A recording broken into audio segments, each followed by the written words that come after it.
Well, hello there. Actually, before I start, I should probably check that my microphone settings are correct. How do you change the settings on Google? Google Hangouts.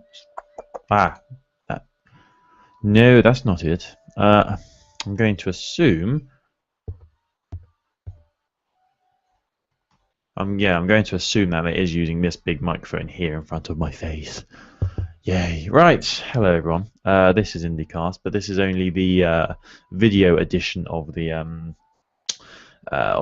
episode. So anyone watching on YouTube, this only you will see this. No one else is going to see this fantastic extra bonus behind the scenes content. I've just been playing some Everybody's Golf. It's actually called Hot Shots Golf in America for some reason. I don't know why they didn't just call it Hot Shots Golf over here as well, because I've never liked the name Everybody's Golf. It seems silly, but I'm sure they had their reasons for doing it. Maybe there's another game called Hot Shots Golf over here. And yeah, I'm on the bronze levels at the moment, and it's getting quite difficult now. I don't know what it is. I love golf games. They're just so addictive, and I don't know why. Because there's nothing particularly special about it. I guess maybe it's the way it's presented. It just looks very pretty. But yeah, I'm really loving that. Anyway, right, what else is there to say before I start recording the episode? I'll try and get this episode under 20 minutes. There does seem to be a fair bit of news I need to get through because I haven't done a podcast since before E3, I think. Is that right? No, well, actually, wasn't the last one called something E3? So maybe I have done one after E3. Just go double check on ye old iTunes. I'm tired. God, it's like 1 in the afternoon here, and I'm tired. It's a long story, really. I didn't get to bed till like 5 a.m. last night. It's a really cool story, which maybe one day I will share, or maybe not. Maybe not. Right. Yeah, I think my last episode was called something E3, wasn't it? So maybe I have already done about E3. Look on the old iTunes. Yeah, Indie 3 it was called. June the 8th. June the 8th was what? About 2 weeks ago? So when was...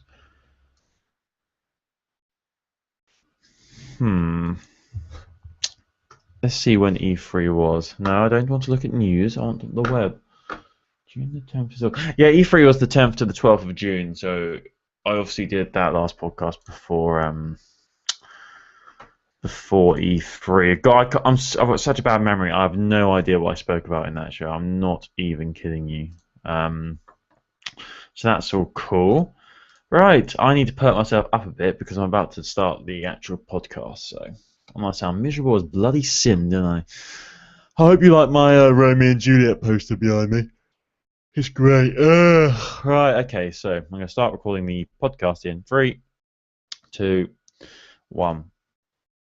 Hello and welcome to episode 15 of IndieCast, the world's premium, best, probably only podcast that is solely dedicated to indie games on the PlayStation Vita. Good times. We are finally post E3, everybody, so we've got lots of stuff to talk about this week. I've picked out a number of games which I thought would be, good to talk about that were announced at E3. Well, not announced. I mean, people knew about them already, but there's been a bit more details released about some of these games.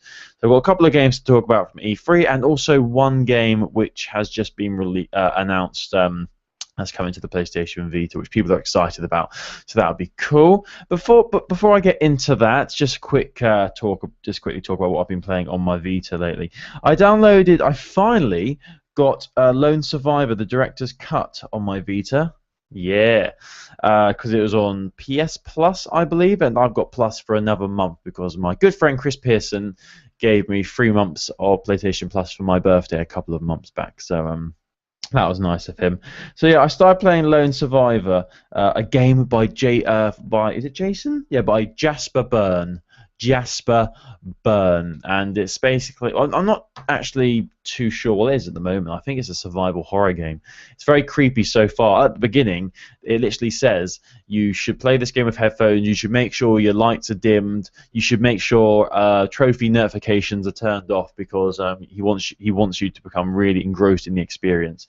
and I played like the first 10 minutes, and I was petrified for the whole 10 minutes. I am my worst fear, like in anything horror, so horror films, horror games, is jump scares.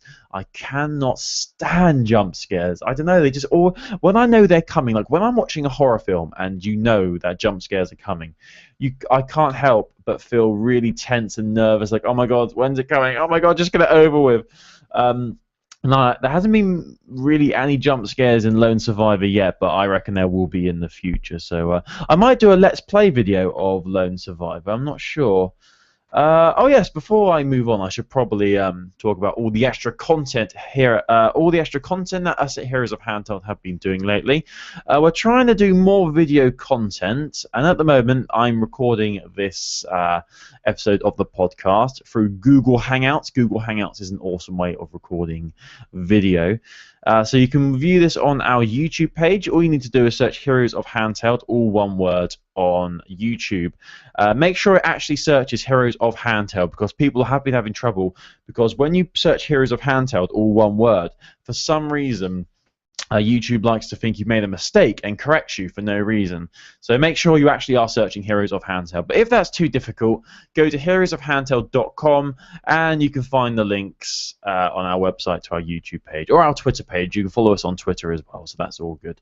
I released a video a couple of days ago, maybe it was last week, I can't actually remember, where I was playing a Vita game. I decided to play Urban Trial Freestyle. I think it's Urban Freestyle Trial or Urban Trial Freestyle, something like that. I played the demo for that, and I recorded myself playing it and obviously talking at the same time. So it's like your generic Let's Play videos you find on YouTube, but it's with the PlayStation Vita, so that's all fun. If you enjoy me sitting in a darkened room playing my Vita for about 8 minutes, and I'm sure you'll enjoy that video. All that is going to be on our YouTube page, and as I said, the video for this podcast will be on the YouTube page as well. So you can see my pretty face and my messy hair, and you can also see my Romeo and Juliet poster, which is behind me. Yeah, woo, Leonardo DiCaprio. And actually, that reminds me, I bought a new poster yesterday because I'm trying to pimp out this room with loads of posters, and I'm a big fan of the mobile game Dumb Ways to Die, which is basically where you have to play a load of mini games of trying to stop these cartoon characters from dying horrendously or horrifically. And there's a poster I found in the store in the UK, and I had to buy it. So it's on my table over here at the moment. I'm pointing on the video, but I'm hoping to put it on the wall behind me over there. You can't actually see on the video, but the wall behind me. So when I do future videos, you'll be able to see the Dumb Ways to Die poster, because it's amazing. Right, so let's get into this week's news, and we're going to start off with something that I mentioned in this week's Heroes of Handheld show, episode 52. Go check it out now on iTunes or Stitcher. Basically, your boy, Shuhei. I'm so bad at saying names, it's embarrassing. Shuhei Yoshida, the president of Sony Worldwide Studios, has been doing interviews left, right, and center, and people have been asking him about the PlayStation Vita. And to sum up his interview, he has said that the Vita is now focusing basically solely on indies and third-party titles, which is great for IndieCast. But a lot of people are not happy about this because, you know, a lot of people I've seen online have said they wouldn't have bought a PlayStation Vita if they knew all they were going to get were indies and third-party titles. And I mean, we shouldn't be surprised about this because all the first-party titles that were released for Vita didn't sell that well. The Vita, I mean, we love the Vita here on IndieCast, and we love the Vita on Heroes of Handheld. But there's no point shying away from it. The Vita has been quite a big failure for Sony. It hasn't sold as much as they wanted it to sell. They developed it when they didn't realize mobile gaming was going to become as big as it was. And it doesn't matter what they do, they just haven't become as they just haven't been able to develop their games or develop their console as well as Nintendo have done with the 3DS. And it's just a shame. I mean, people have been worried for a while that Sony are going to give up on the Vita, and I don't think they've said many times in interviews that they haven't given up on the Vita, but it does sort of seem they're sort of making the Vita their afterthought. Not even their afterthought, they're making the Vita their afterthought. I'm going to read a bit of Yoshei Yoshida's interview here, so about a paragraph long. When asked about the PlayStation Vita, he said, "When we launched the when we launched PSP titles, a big talking point was PS2 quality games in your hands. It was an amazing experience to play PS2 quality like Twisted Metal on your portable device.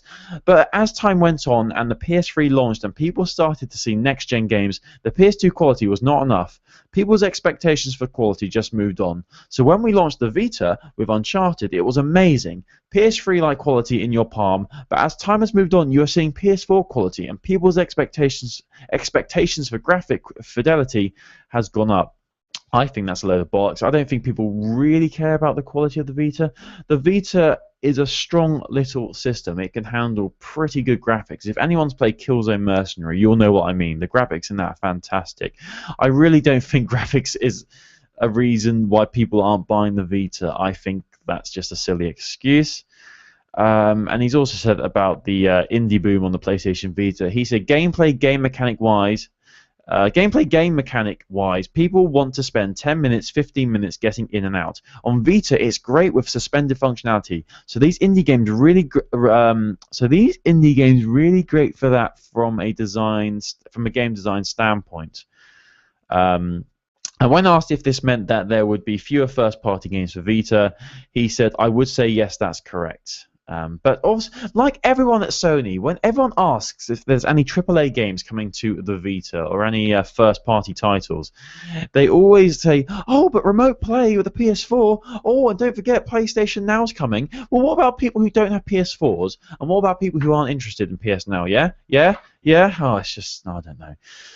It's like banging your head against the wall sometimes, isn't it, with Sony? I don't know. So thank you, Yoshida. You've made me unhappy. So yeah, PS Vita is focusing on indies, which is, as I said, good for this show, but maybe not good in encouraging future potential buyers to purchasing the Vita. But we shall wait and see, I guess.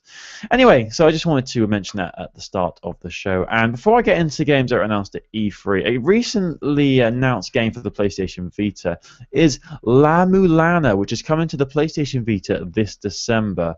Now, I don't know much about this game, but apparently it was originally released on May the 27th, 2005 in Japan for Microsoft Windows. And it's also been released on the Wii as well. Now, I don't know much about this game, but there's a bit of a description here.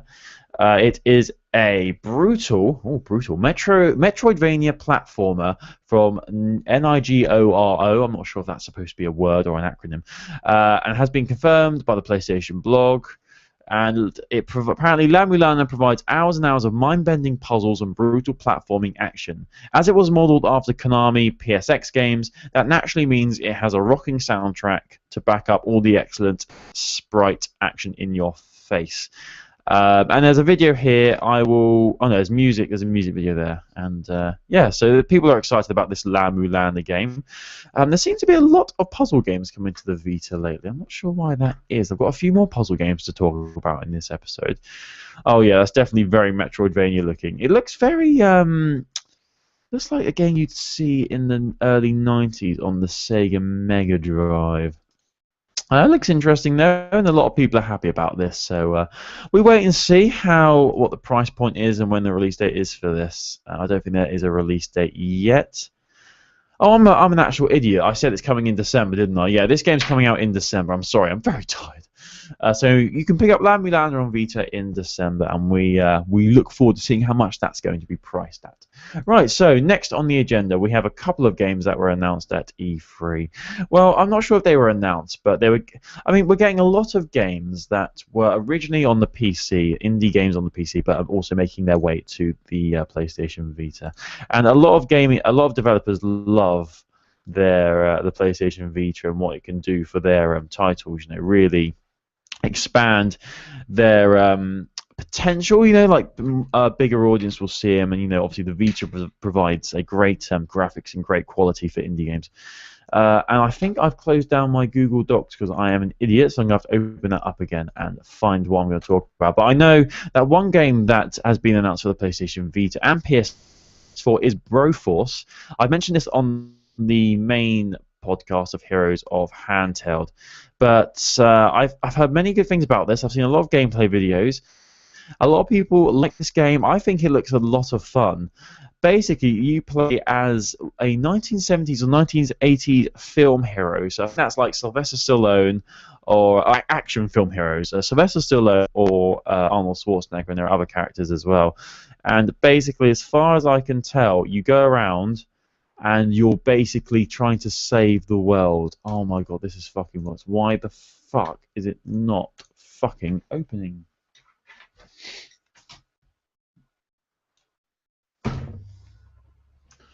Why is this even here? Why is this pen even fucking here?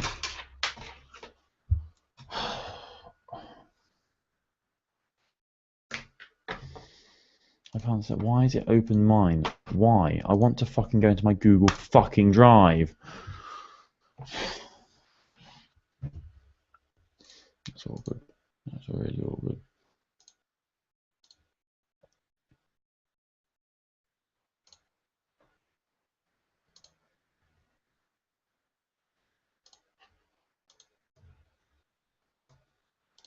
I just thought, this is on the video as well, isn't it? So you just saw me getting annoyed there.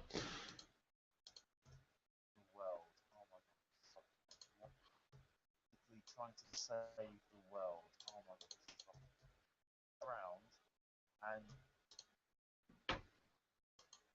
And you're basically trying to save the world, which sounds a lot of fun.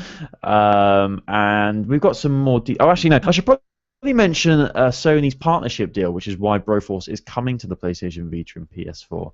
Sony have announced a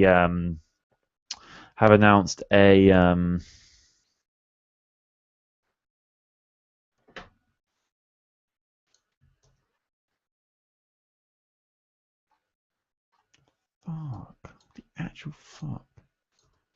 And you're basically trying to save the world. Well, and basically, as far as I can tell, you go around and you're basically trying to save the world. And you're basically trying to save the world. But before I get into any more details about these games, I should probably mention the fact that at E3, Sony highlighted their partnership deal with Devolver Digital. And for anyone who loves Devolver and their games, you will know that they were the team behind Hotline Miami 1. And on this list of 4 games I'm going to talk about, Hotline Miami 2, Wrong Number is one of them. That's coming to PS4, PS3, and of course PlayStation Vita. I cannot wait for that. It does look really cool. But one thing I'm a bit surprised about in Hotline Miami 2 is that they've got a level designer, a level how do you say it? Level editor, where you can basically create your own levels, and I assume, I'm not sure if this has been confirmed, but you design your own levels and then you can send them off for your friends to play. So you can add your own, enemies in there. You can add dogs. You can add like different weapons. So you can basically customize it any way you want. And I'm not sure why they've done this, because I don't know about anyone else out there, but that really doesn't interest me. Maybe it's their way around adding some sort of multiplayer co-op element to it, but I don't think it's very important, and I don't think a level editor is really going to work on the PlayStation Vita.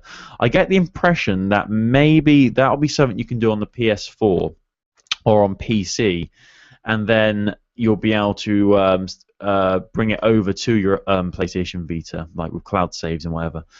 I'm not sure about that, but I'm excited for Hotline Miami 2 nonetheless. It looks really cool. Looks just as good as the first one, so that's all good. And as I was saying, Broforce is also coming thanks to Devolver Digital and Broforce. So what can we say about Broforce? You're basically playing as a bro. I think that pretty much sums it up. It's very 2D looking. Well, it is 2D looking. It's very pixely, so it's probably 8. I don't know. I'm an idiot when it comes to bits. Like everyone's always banding about 8-bit, 16-bit, and I really haven't got a clue what that means. So I'm just going to assume that Broforce is 8-bit or 16-bit. I don't know. I'll try and put a gameplay video into the article for this podcast on the website, heroesofhandheld.com. But yeah, Broforce is a very popular game on PC. I'm looking forward to seeing it on the Vita. I mean, it suits the Vita. Looking at it, it really does look like a game that would suit the Vita. It looks very similar to Gunslugs, which is one of my favorite Vita indie games. So I'm looking forward to that. That should be cool. Right, another game that's coming, thanks to Devolver, is Titan Souls. Now, this game looks really weird. But I think, if I just load up this article, it also looked like another game that I played on my Vita. It's a no. Oh, it sounds like.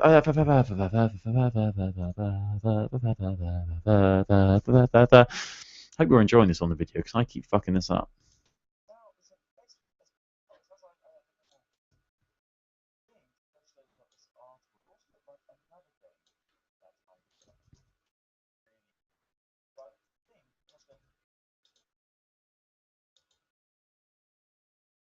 So yeah, as I said earlier in the show, there's a lot of puzzle games coming to the PlayStation Vita, and this is the first puzzle game I'm going to be talking about, which was mentioned at E3. And it's called Titan Souls, and apparently it is a rad puzzle game about murdering monsters. In fact, there's large-scale boss fights, a minimalistic gameplay system, and a one-hit kills, and one-hit kills equal frustration. This is very similar to Hotline Miami, so one shot hit and you're dead, and that was so annoying. But though it was annoying, it really did encourage you to play, really think about how you played the game. And there is another video here for it. And apparently, Titan Souls is a top-down 2D action game centered on one-on-one battles. As a child archer, you enter a room, awaken an enemy, and avoid its aggressive and often unpredictable attack patterns in an effort to kill it in a single shot. And you can. And this article says you can play the original demo here. I assume that's probably for the PC version. So this is coming to the PlayStation Vita. It looks. I'm getting this. I don't mean to sound rude, but I'm getting sort of sick of this art style now. The like, oh, we can make it look like a game from the early '90s or '80s. Yay! I'm getting a bit sick of that now, and that's what this game looks like. But one-hit kills is cool because then it'll make people really think about how they play the game. Keeps people on their toes. It worked for Hotline Miami, so I'm sure it'll work for this as well. I don't believe there is a release date for this yet. No, I do think there is, but yeah, I mean, this whole game has been summed up in one sentence. It's boss battles for thoughtful players. So look forward to that. That's also coming courtesy of my friend and yours, Devolver Digital. As well as that, we've got two more. I think I've got two more games to talk about from Devolver. Actually, I've only got one more to talk about. That's a shame. Oh no, because there was 4 games. One of them was just coming to PS4, and we don't care about PS4 games, do we? Do we? Right, this game is called Not a Hero, and I believe I have heard a bit about this game in the past. But reading about it, it didn't sound familiar. I swear I've mentioned this game on the IndieCast at some point in the past.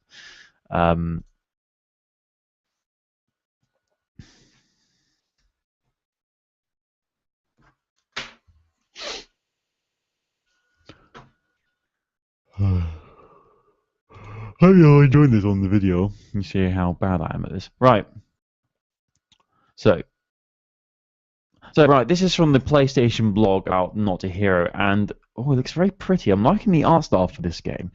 Once again, it looks very similar to Gunslugs and also Broforce. Obviously, it looks like Broforce, but I really am digging it. It's very colourful. I love colourful games. Like, why didn't that last game I spoke about, Titan Souls, and why I was a bit iffy about the art style? It just looks so depressing. It was all dark greens and browns and greys, but this one's nice and colourful. It's blue. There's like loads of bright flashing colours. It looks fun, and it's from the same company who made Ollie Ollie. So there's some you can tell artistic similarities between the two games. I still need to play Ollie Ollie actually. I think it's on discount on PlayStation Plus at the moment, so I have to look into that. Anyway, Not a Hero in a way is a very character-driven game because of this is coming from one of the developers at Roll7. His name's Jamie. In his words, Not a Hero in a way is a very character-driven game because all of our playable characters come from different backgrounds, feel distinct, and play very differently. In some cases, it's brought on by special abilities, slow reloading, different guns, speed, etc. We want to make it so every character brings something different to the table. And they go into a bit more detail about what to expect from this game. And apparently the world of Not a Hero is a mess. Crime runs rampant. Gangs have taken over entire sections of the city. Basically, it looks like all hope is lost. It's Gotham without Batman. We don't own Batman though, so it's up to Bunny Lord, our weird little bunny thing in a suit who wants to win the upcoming election and save the city. How does he do that? By hiring Steve as his campaign manager / murderer to clean up the streets naturally. Now this sounds really cool. I'm actually looking forward to this now. It's called Not a Hero, and as I said, coming to Vita and PS4. Is there a release date for this yet? Let's scroll down. Normally they put it right at the bottom. Early next year, they're saying. Oh, that's too long. Too long. I want this game now. It looks fun. Right, so yeah, all these games were spoken about at E3, and I'm still waiting for Counter Spy. Now, they spoke about Counter Spy at last year's E3. And I was really excited. They said, yeah, it's coming. But then they thought, oh no, we're going to make it for PS4 as well. And it took them longer to develop it. And there's still no release date for that. I think they've said the summer this year. So any time now, really. But I have not got my hopes up. That was one of the first games I was really excited. One of the first indie games I was actually excited about. And it still hasn't been released. I'm very annoyed. But I look forward to it finally being released. And it'll probably be a complete letdown. So that will be fun. Right, so I've got one more game to talk about, I think. Yes, I'm going to be talking about the game called The Swapper. Now, this game, I don't remember the name, but looking at the pictures here, I swear I have spoken about The Swapper on a previous edition of the podcast. So I'll try and keep this brief. Basically, a release date has been revealed for The Swapper. It's coming to the PlayStation Vita, PS4, and PS3 in August. But it's been pushed back, apparently. It was originally going to be released in June. Yeah, it was originally going to be released June the 24th. I've just dropped my mouse. That's fun. Yes, so it's originally going to be released June 24th, and now it's going to be released on August the 5th in North America and August the 6th in Europe. They've had to push it back because apparently they need to add some more polish to the PlayStation Vita version, which is cool. Oh, and the PS3 version as well. So they've required extra optimization, apparently. And The Swapper is a puzzle game. There's a lot of puzzle games this week. And you use a cloning device to solve puzzles and escape a destroyed space station. I watched the video for this. It looks really cool. The graphics are very pretty. Yeah, it's everyone's favourite genre of game, puzzle games. Aren't we not sick of puzzle games now? Come on, we've played so many puzzle games over the years. But yeah, so we look forward to this. I hope it's got a cool story to it as well. Like, this looks very similar to Limbo, sort of, in its art style. So we look forward to this being released in August. I'll look out for the price point as well. So that's all the indie games I wanted to talk about this week, I believe. Let me just look along my list. Yep. So before I go, I'm just going to have a quick look on my PlayStation Vita to see what any new games have been released. I've been playing Lone Survivor: The Director's Cut on my Vita, as I said, and I've also, I've still been playing Everybody's Golf, which is called Hot Shots Golf in America. I don't think I'll ever get bored of that game. It's just so good. I mean, in the future, I really, actually, you may be surprised to hear this, I want to play a PlayStation Vita Pets, because the reviews have been really good for that, and it's not just like your typical Nintendogs game on your Nintendo device from years gone by.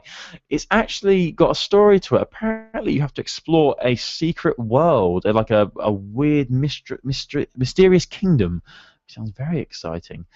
But it's £20 at the moment, so I'll probably leave that for a bit. Right, looking at the indie section of the store. Fez is on offer at the moment for us in the UK. I'm not sure if it's the same for North America. Ethan Meteor Hunter's also on sale as well. And also, you might be surprised, I didn't mention the game Mech Runner, which is coming to the Vita, indie game coming to the Vita soon. Well, I mentioned that in a bit of detail a few weeks ago, so it's probably best to leave off talking about that. Let me just make sure this is the same. Yeah, it was. Yeah, Mech Runner was the game that was funded Kickstarter. And it's and everyone's very excited because it looks very cool. The graphics are pretty amazing, so you look forward to that. Right, so what's latest games on the PlayStation Store? I've just clicked the latest tab on the PS Store on my Vita. You can hear the music probably. Yay! I love that music. Oh, we've got Zed Run, which is out now. I don't know much about this game, but looking at the images for it, it looks like it's a running game where you have to kill zombies as you run. So that sounds fun. So basically a mix between Temple Run and Oh My God HD Zombies. I never actually finished that game. I should probably get back into that. What else do we have here? Nothing really overly exciting. Farming Simulator 14, if that floats your boat. Really random price though. £28.49. Very odd. And it looks exactly the same as the last one, so that's great. Anyway, that's about it for this week. I'm feeling very tired and groggy, as you could probably tell. My hair looks stupid, so if you've been watching on the YouTube video, I hope you had a good laugh at that. I will be back in 2 weeks' time, and I'll also be back next week with episode 53 of Heroes of Handheld. Until then, Follow us on Twitter at Handheld Podcast. You can find us on YouTube as well. Why not subscribe to us? Just search Heroes of Handheld, all one word. You can email us, heroesofhandheld@gmail.com. Anything you want to ask me Vita-wise, or if you've got any suggestions of games I should play in my next Let's Play video, because I want it to be solely focused on PlayStation Vita for the moment. Hopefully we can get Chris to do one in the near future on his 3DS. We wait and see. Thank you for listening, everybody. Thanks to the Schnauzer Radio Orchestra for the theme song for IndieCast and the theme song for Heroes of Handheld. Thanks a lot, everybody. See you in 2 weeks. Bye-bye.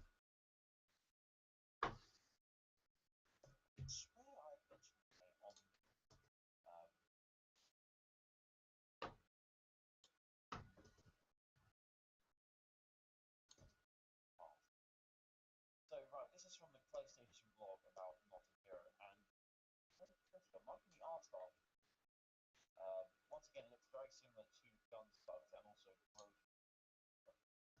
So, everybody, see you in 2 weeks. Bye-bye. Hello,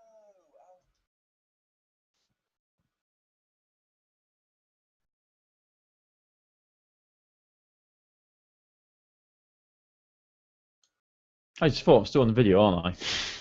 I keep forgetting I'm on video. I probably get naked in front of this camera and not realise. Anyway, thank you for watching, everybody. A very tired and very groggy IndieCast there, but hopefully it'll keep you all excited for upcoming titles on the PlayStation Vita.